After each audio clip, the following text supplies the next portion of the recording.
Jalasena Nararia dan Bintang Swabuana Paksa Nararia kepada mereka yang nama, pangkat, dan jabatannya tersebut dalam lampiran keputusan ini sebagai penghargaan kepada anggota TNI Angkatan Darat, TNI Angkatan Laut, dan TNI Angkatan Udara yang di bidang tugas kemiliteran menunjukkan kemampuan, kebijaksanaan, dan jasa luar biasa melebihi panggilan kewajiban untuk kemajuan dan pembangunan TNI Angkatan Darat, TNI Angkatan Laut, dan TNI Angkatan Udara tanpa merugikan tugas pokoknya. Kedua, dan seterusnya, ditetapkan di Jakarta, Presiden Republik Indonesia Joko Widodo. Lampiran Keputusan Presiden Republik Indonesia nomor 9, 22, dan 27 TK tahun 2020, tanggal 26 Maret 2020. Nomor urut 1, Sri Widodo, Kolonel Infanteri NRP 11940019860971, Wadan Pusdiklat Pasus Kopassus, dianugerahi Tanda Kehormatan Bintang Kartika Ekapaksi Nararia. 2. Suryo Hadil Umam, Kapten Marinir NRP 20296P, Pasintel Yonif 1 Pasmar 2 Korps Marinir, dianugerahi Tanda Kehormatan Bintang Jalasena Nararia. 3. Sobirin,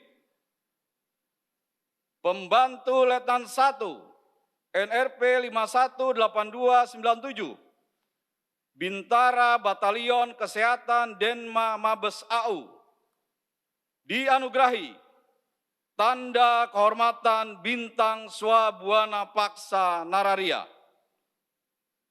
Presiden Republik Indonesia Joko Widodo. Amanat. Istirahat. Tebut! Gerak!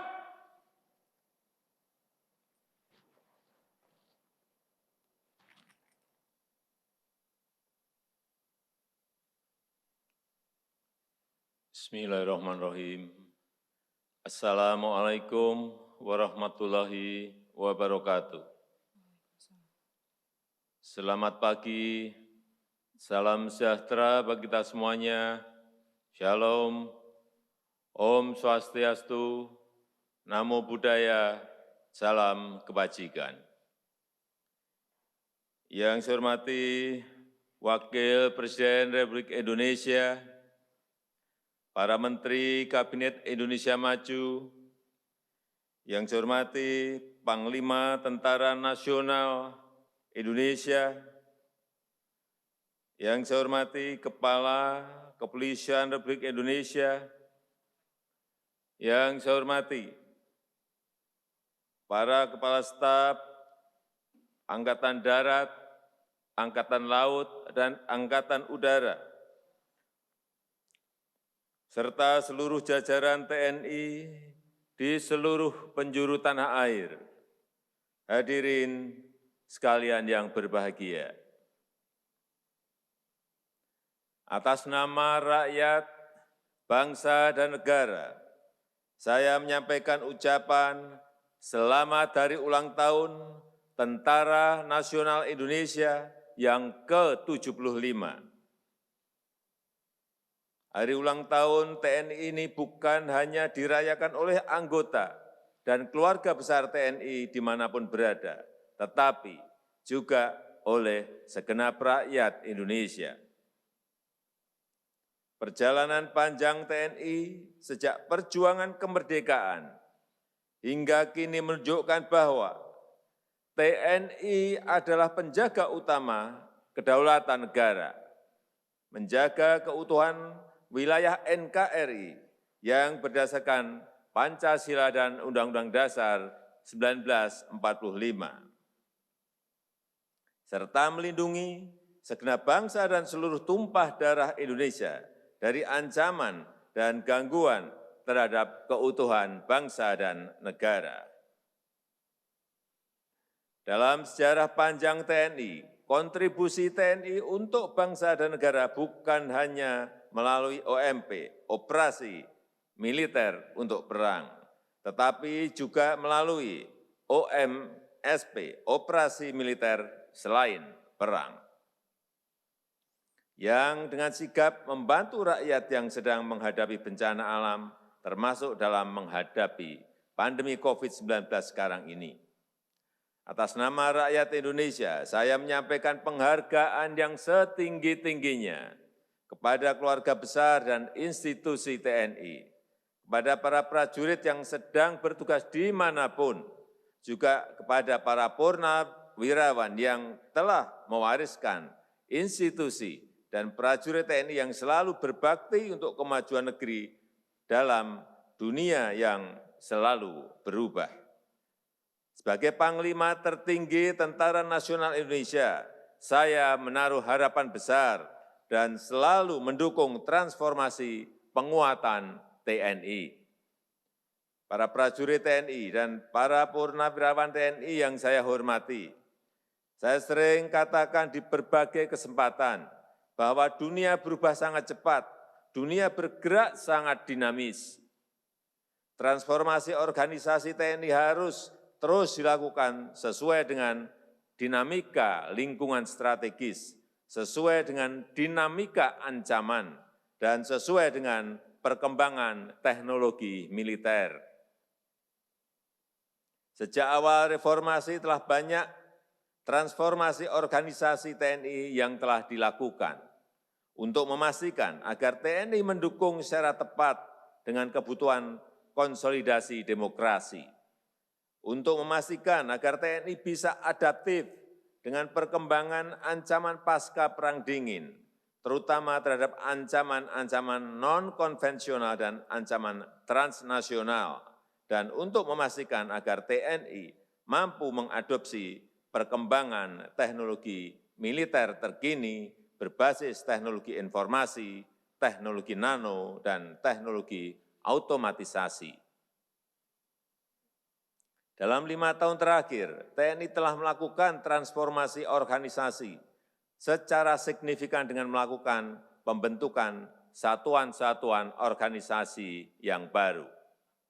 Telah kita bentuk organisasi tempur baru seperti Divisi 3 Kostrad, Komando Operasi 3 Angkatan Udara, Armada 3 Angkatan Laut, dan Pasukan Marinir ketiga. Telah kita bentuk kekuatan gabungan TNI, terutama 3 Komando Gabungan Wilayah Pertahanan dan 3 skuadron drone Angkatan Udara dan Satuan Cyber TNI. Pembentukan satuan-satuan organisasi baru ini merupakan bentuk komitmen pemerintah untuk terus melakukan transformasi organisasi TNI, agar TNI semakin kokoh dalam menjalankan perannya. Para prajurit TNI dan para purnawirawan TNI yang saya hormati, transformasi organisasi tersebut harus didukung oleh transformasi teknologi dan para personil yang mengendalikannya. Revolusi industri jilid keempat telah menghasilkan teknologi-teknologi baru yang mengagumkan, termasuk teknologi militer. Saat ini kita sedang berada dalam era lompatan teknologi militer yang akan mempengaruhi taktik dan strategi perang masa depan. Kita harus terus melakukan transformasi teknologi dan personil yang mampu memahami dan memanfaatkan lompatan di bidang teknologi informasi, teknologi nano, dan teknologi kecerdasan buatan. Kita harus siap mengantisipasi karakter baru pertempuran masa depan yang mempunyai daya hancur lebih besar, high level destruction. Pertempuran yang berjalan lebih singkat dalam menentukan pemenang, dan pertempuran hibrida yang menggabungkan berbagai taktik sekaligus, baik taktik konvensional dengan non-konvensional, serta taktik lintas dimensi, baik sosial, politik, maupun ekonomi. Untuk menguasai lompatan teknologi militer terkini, kita harus bersungguh-sungguh untuk mengubah kebijakan kita dari kebijakan belanja pertahanan menjadi investasi pertahanan. Kebijakan investasi pertahanan itu berpikir jangka panjang yang dirancang sistematis dan dijalankan secara konsisten dan berkelanjutan. Hanya melalui investasi pertahanan jangka panjang yang terencana, TNI akan mampu menjadi kekuatan perang modern yang mengikuti perkembangan teknologi termaju. Para prajurit TNI dan para purnawirawan TNI yang saya hormati,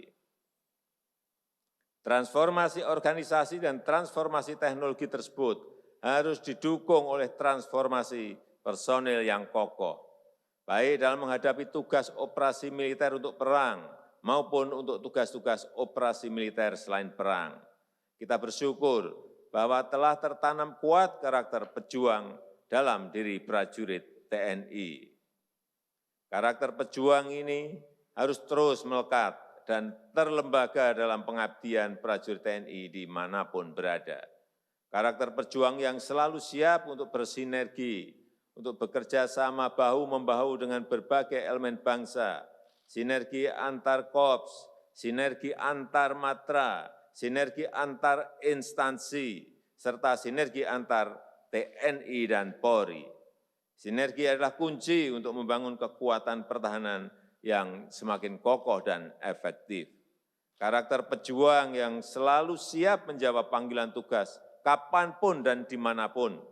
Karena itu kita perlu TNI yang profesional, yang benar-benar terdidik dan terlatih, yang terus-menerus meningkatkan kemampuannya agar selalu siap memenuhi panggilan tugas.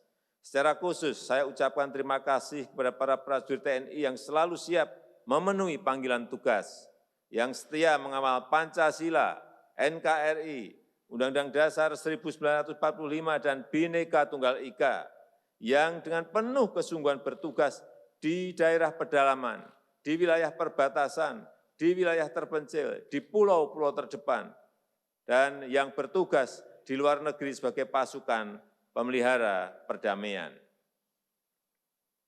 Saya juga menyampaikan penghargaan setinggi-tingginya kepada prajurit TNI yang selalu berada di garda terdepan dalam misi kemanusiaan. Terima kasih kepada TNI yang terlibat aktif dalam penanganan korban bencana alam dan kebakaran hutan. Dan terima kasih atas peran aktif TNI dalam penanganan dampak pandemi COVID-19, baik dalam mendisiplinkan penerapan protokol kesehatan maupun dalam perawatan di rumah sakit TNI. Akhir kata, terus tingkatkan kemampuan, profesionalisme, dan kesiapsiagaan untuk menerima tugas selanjutnya. Pegang teguh amanat Sabta Marga dan Sumpah Prajurit.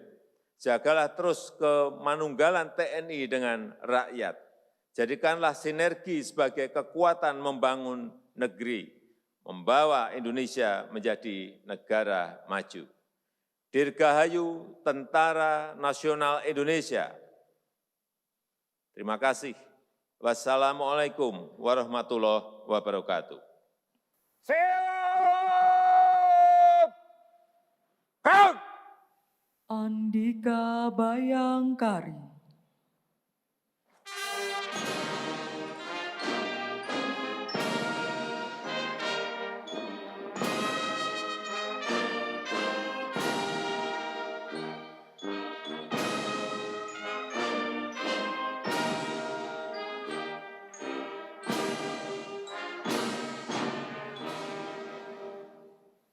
Presiden Republik Indonesia dan Wakil Presiden Republik Indonesia meninggalkan tempat upacara. Mohon izin Bapak Presiden, Bapak Wakil Presiden, pada hari ulang tahun ke-75 TNI, diikuti secara virtual di seluruh jajaran mulai dari Sabang sampai Merauke. Ini yang paling jauh ini di Kongo. Ini di sana pagi, siang, malam. Siap. Saat ini menunjukkan pukul 04.35 Bapak Presiden. Berapa personel kita yang ada di BGC? Siap, selamat pagi Bapak Presiden Republik Indonesia. Yang saya hormati Bapak Wakil Presiden Republik Indonesia. Dari benua Afrika izin melaporkan Satgas Batalan Gerak Cepat TNI berjumlah 850 prajurit, terdiri dari 644 prajurit TNI Angkatan Darat, 138 prajurit TNI Angkatan Laut, dan 68 prajurit TNI Angkatan Udara. Di antaranya terdapat 43 prajurit wanita TNI. Menboti Satgas dari Yonif Para Raider 503 Mayangkara, Brigif Para Raider 18, Divisi Infanteri 2 Kostrat, dan seluruh prajurit dalam keadaan sehat. Saat ini, Bapak Presiden, di tengah pandemi COVID-19, situasi dan kondisi di daerah misi dalam keadaan aman terkendali. Kami laporkan, beberapa wilayah sudah dinyatakan aman, tetapi masih ada beberapa wilayah lainnya yang rawan tindakan kriminal. Dengan pembinaan wilayah yang kami laksanakan, Batalan Gerak Cepat TNI telah memperoleh pengakuan dari masyarakat, pemerintah setempat, dan PBB. Kami merasa bangga dapat membawa nama baik bangsa Indonesia di dunia internasional melalui tugas operasi pemeliharaan perdamaian di Republik Demokratik Kongo. Demikian Bapak Presiden yang kami laporkan. Selanjutnya siap melaksanakan tugas untuk mengharumkan nama baik bangsa Indonesia di mata dunia. Ya, terima kasih. Ini adalah salah satu dari amanat konstitusi kita, yaitu ikut menjaga perdamaian dunia. Terima kasih, hati-hati semuanya yang ada di Kongo.